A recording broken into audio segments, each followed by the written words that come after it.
S 2A ಮೀಸಲಾತಿ ಆಗಿದ್ದಾಗ ಪಂಚಮಸಾಲಿಗಳಿಗೆ ಸಿಗೋದಿಲ್ವಾ? ಈ ಪ್ರಶ್ನೆ ಈಗ ಎದ್ದೇಳ್ತಾ ಇದೆ. ಕಾರಣ ಮುಖ್ಯಮಂತ್ರಿಗಳ ಅದೊಂದು ಹೇಳಿಕೆ, ವಿರೋಧ ಪಕ್ಷದಲ್ಲಿದ್ದಂಥ ಸಂದರ್ಭದಲ್ಲಿ ಕೊಟ್ಟಂಥ ಹೇಳಿಕೆಗೂ ಈಗ ಆಡಳಿತ ಪಕ್ಷದಲ್ಲಿದ್ದಾಗ ಕೊಡ್ತಾ ಇರುವಂಥ ಹೇಳಿಕೆಗಳು ಅಜಗಜಾಂತರ ವ್ಯತ್ಯಾಸ ಇದೆ. ಕೊಡಬಹುದು ಅಂತ ಅವತ್ತು ಹೋರಾಟದಲ್ಲಿ ಸಿದ್ದರಾಮಯ್ಯನವರು ಹೇಳಿದರು. ಬಟ್ ಇವತ್ತು ಅದು ಸಂವಿಧಾನ ವಿರೋಧ ಅಂತ ಹೇಳ್ತಾ ಇದ್ದಾರೆ. ಇದಕ್ಕೆ ತೀವ್ರವಾಗಿ ಆಕ್ರೋಶಗಳು ವ್ಯಕ್ತವಾಗ್ತಾ ಇದೆ. ಶ್ರೀಗಳಂತೂ ನಮ್ಮಿಂದ ನೀವು ಅಧಿಕಾರಕ್ಕೆ ಬಂದ್ರೆ ಈಗ ನಮ್ಮನ್ನೇ ಬಿಡ್ತಾ ಇದ್ದೀರಾ ನೀವು ಅಂತೇಳಿ ನೇರವಾಗಿ ಹೇಳಿದ್ದಾರೆ. ನಿಮಗೆ ಇದರ ಪಾಠವನ್ನ ನಾವು 2028ರಲ್ಲಿ ಕಲಿಸ್ತೀವಿ ಅಂತ ಹೇಳಿದ್ದಾರೆ. ಪಂಚಮಸಾಲಿಗಳಿಗೆ 2A ಮೀಸಲಾತಿ ಸಿಗಲ್ವಾ? ಹಾಗಿದ್ದಾಗ 2A ಮೀಸಲಾತಿ ಬೇಡಿಕೆ ಸಂವಿಧಾನ ವಿರೋಧಿ, ಮೀಸಲಾತಿ ಸಿಗಲ್ಲ ಅಂತ ಸಂದೇಶವನ್ನ ಮುಖ್ಯಮಂತ್ರಿಗಳು ರವಾನಿಸಿದ್ರ? ಇದ್ರ ಹಿಂದೆ ಏನಾದರೂ ಸ್ಟ್ರಾಟಜಿ ಇದೆಯಾ? ಪಂಚಮಸಾಲಿ ಶಾಸಕರು ಏನ್ ಮಾಡ್ತಾರೆ ಹಾಗಿದ್ದಾಗ? ಹ್ಞೂ ಅಂತ ತಲೆ ಅಲ್ಲಾಡಿಸ್ಬೇಕಲ್ವಾ? ಸುಪ್ರೀಂ ಕೋರ್ಟ್ ನಿರ್ಧಾರವೇ ಅಂತಿಮ ಅಂತ ಲಕ್ಷ್ಮೀ ಹೆಬ್ಬಾಳ್ಕರ್ ಅವರು ಹೇಳಿದ್ದಾರೆ.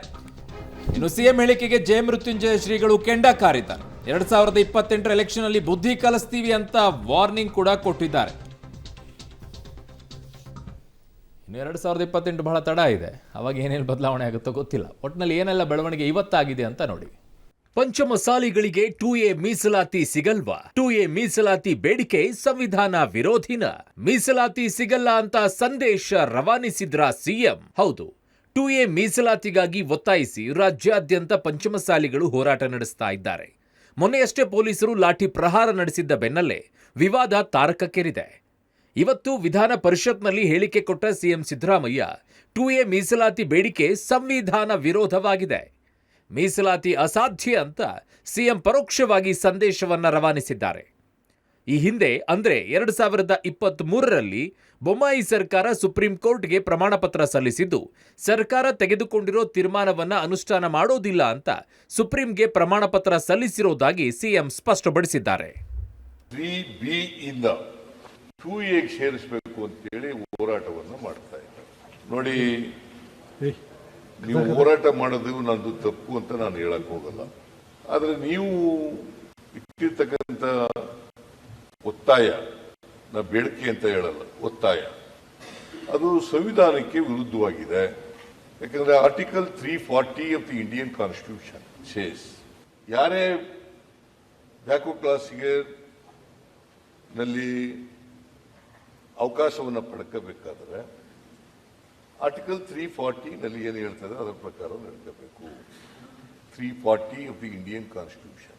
ಈಗ 1992 ನಲ್ಲಿ ಇಂದಿರಾ ಸಹಾನಿ ಕೇಸ್ನಲ್ಲಿ ಏನ್ ಹೇಳಿದೆ ಅಂತಂದ್ರೆ, ಈ ಒಂದು ರಾಜ್ಯದಲ್ಲೂ ಕೂಡ ಒಂದು ಪರ್ಮನೆಂಟ್ ಬ್ಯಾಕ್ವರ್ಡ್ ಕ್ಲಾಸ್ ಕಮಿಷನ್ ಇರಬೇಕು, ಮತ್ತೆ ಕೇಂದ್ರದಲ್ಲೂ ಕೂಡ ಬ್ಯಾಕ್ವರ್ಡ್ ಕ್ಲಾಸ್ ಕಮಿಷನ್ ಇರಬೇಕು. 1992 ನಲ್ಲಿ ಇಂದಿರಾ ಸಹಾನಿ ಕೇಸ್ನಲ್ಲಿ ಸುಪ್ರೀಂ ಕೋರ್ಟ್ನವರು ಕೊಟ್ಟಿರ್ತಕ್ಕಂಥ ಸಂವಿಧಾನದ ಪೀಠ, 9 ಜಡ್ಜ್ಗಳಿರ್ತಕ್ಕಂಥ ಪೀಠ. ಇಕ್ಕಟ್ಟಿಗೆ ಸಿಲುಕಿತ ಕಾಂಗ್ರೆಸ್ ಸರ್ಕಾರ, ಪಂಚಮಸಾಲಿ ಶಾಸಕರು ಏನ್ ಮಾಡ್ತಾರೆ? ಸುಪ್ರೀಂ ನಿರ್ಧಾರವೇ ಅಂತಿಮ, ಹೆಬ್ಬಾಳ್ಕರ್. ಇನ್ನು ಮುಖ್ಯಮಂತ್ರಿ ಹೇಳಿಕೆಯನ್ನ ಸಚಿವೆ ಲಕ್ಷ್ಮೀ ಹೆಬ್ಬಾಳ್ಕರ್ ಸಮರ್ಥಿಸಿಕೊಂಡಿದ್ದಾರೆ. ಈ ಹಿಂದಿನ ಬಿಜೆಪಿ ಸರ್ಕಾರ ಎಲ್ಲಾ ಗೊಂದಲ ಮಾಡಿಟ್ಟಿದೆ ಅಂತ ದೂರಿದ್ದಾರೆ. ನಮ್ಮದು ಕಿತ್ತು ಅವರಿಗೆ, ಅವರದ್ದು ಕಿತ್ತು ಇನ್ನೊಬ್ಬರಿಗೆ ಎಂಬಂತೆ ಗೊಂದಲ ಮಾಡಿಬಿಟ್ಟಿದ್ದಾರೆ. ಇನ್ನೇನು ಸುಪ್ರೀಂ ಕೋರ್ಟ್ ನಿರ್ಧಾರವೇ ಅಂತಿಮ ಅಂತ ಸಚಿವೆ ಲಕ್ಷ್ಮೀ ಹೆಬ್ಬಾಳ್ಕರ್ ಹೇಳಿದ್ದಾರೆ.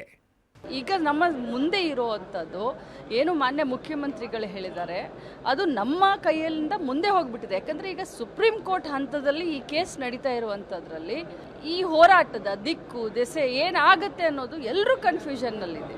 ಯಾಕಂದರೆ ಸುಪ್ರೀಂ ಕೋರ್ಟ್ನಲ್ಲಿ ನಮ್ಮ ಕೈ ಕಟ್ಟಾಕಿದ್ದಾರೆ BJP ಸರ್ಕಾರದವರು.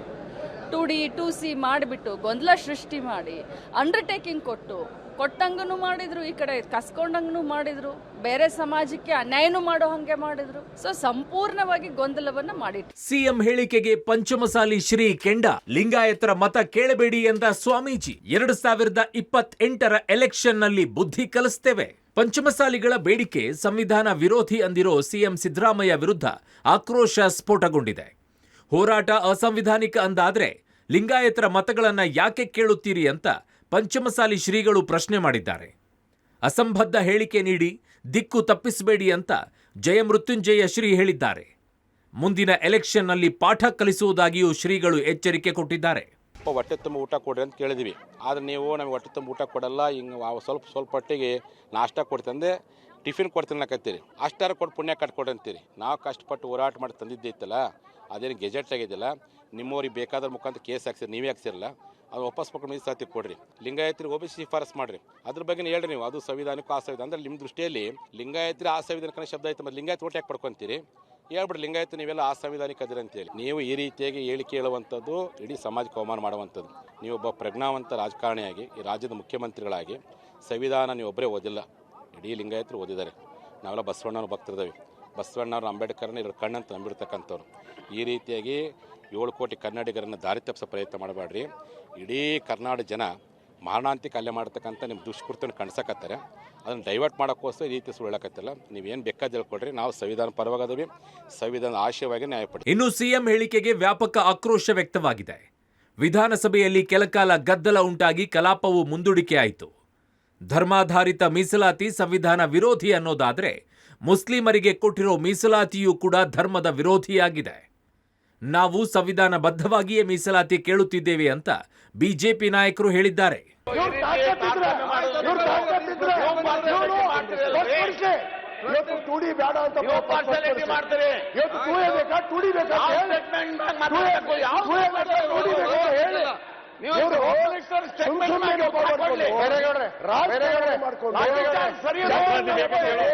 ಜನರಿಗೆ ಹಾದಿ ತಪ್ಪಿಸುವಂತ ಕೆಲಸ ನೀವು ರಾಜಕೀಯ ಮಾಡಕತ್ತೀರಿ.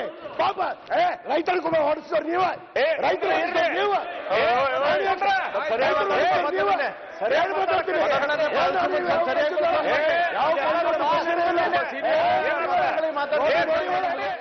ಮುಖ್ಯಮಂತ್ರಿಗಳು ವಿಷಯಾಂತರ ಮಾಡುವುದರಲ್ಲಿ, ವಿಷಯನ ಡೈಗ್ರೆಸ್ ಮಾಡುವುದರಲ್ಲಿ ಅವರು ಭಾಳ ಅಂದ್ರೆ ಭಾಳ ನಿಷ್ಣಾತರು.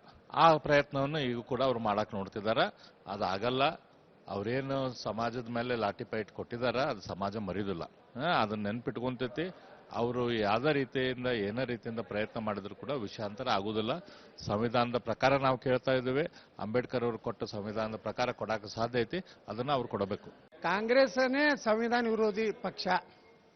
ಎಂದು ಸಂವಿಧಾನ ಪ್ರಕಾರ ನಡೆದಾರೆ ಅವರು. ಸುಪ್ರೀಂ ಕೋರ್ಟ್ ನಿನ್ನೆನೆ 3 ದಿವಸದಿಂದನೇ ಹೇಳಿದೆ, ಪಶ್ಚಿಮ ಬಂಗಾಳ ಕೇಸ್ನಲ್ಲಿ ಧರ್ಮಾಧಾರಿತ ಮೀಸಲಾತಿ ಕೊಡ್ಲಾಕ್ ಬರೋದಿಲ್ಲ, ಚಿಮಾರಿ ಹಾಕಿದೆ. ಮತ್ತದಂದ್ರೆ ಸಂವಿಧಾನ ವಿರೋಧಿನೇ ಅಲ್ಲ. ಈಗ ಅವ್ರಿಗೆ ಕೊಟ್ಟಿದ್ದು ಕರ್ನಾಟಕದಲ್ಲಿ ಕೊಟ್ಟಿದ್ದು ತಪ್ಪೆ, ಆಂಧ್ರ ಪ್ರದೇಶನಾಗ ಕೊಟ್ಟಿದ್ದು ತಪ್ಪೆ, ಪಶ್ಚಿಮ ಬಂಗಾಳದಲ್ಲಿ ಕೊಟ್ಟಿದ್ದು ತಪ್ಪೆ. ಆ 4% ಏನು ರಿಸರ್ವೇಷನ್ ಕೊಟ್ಟಾರಲ್ಲ ಅದೇ. ಸುವರ್ಣಸೌಧ ಮುತ್ತಿಗೆಗೆ ಸಮರ್ಥನೆ. ಲಾಠಿ ಚಾರ್ಜ್ ಮಾಡದೆ ಮುತ್ತು ಕೊಡಬೇಕಾ? ಈ ಮಧ್ಯೆ ಪಂಚಮಸಾಲಿಗಳ ಮೇಲೆ ಲಾಠಿ ಚಾರ್ಜ್ ನಡೆಸಿದ್ದನ್ನ ಗೃಹ ಸಚಿವ ಪರಮೇಶ್ವರ್ ಸಮರ್ಥಿಸಿಕೊಂಡಿದ್ದಾರೆ. 10,000 ಮಂದಿ ಸುವರ್ಣಸೌಧಕ್ಕೆ ಮುತ್ತಿಗೆ ಹಾಕುವಾಗ ಲಾಠಿ ಚಾರ್ಜ್ ನಡೆಸದೆ ಮುತ್ತು ಕೊಡಬೇಕಾಗಿತ್ತ ಅಂತ ಪ್ರಶ್ನೆ ಮಾಡಿದ್ದಾರೆ. ಹೋರಾಟ ಯಾವತ್ತೂ ಶಾಂತಿಯುತವಾಗಿರಬೇಕು ಅಂದಿದ್ದಾರೆ.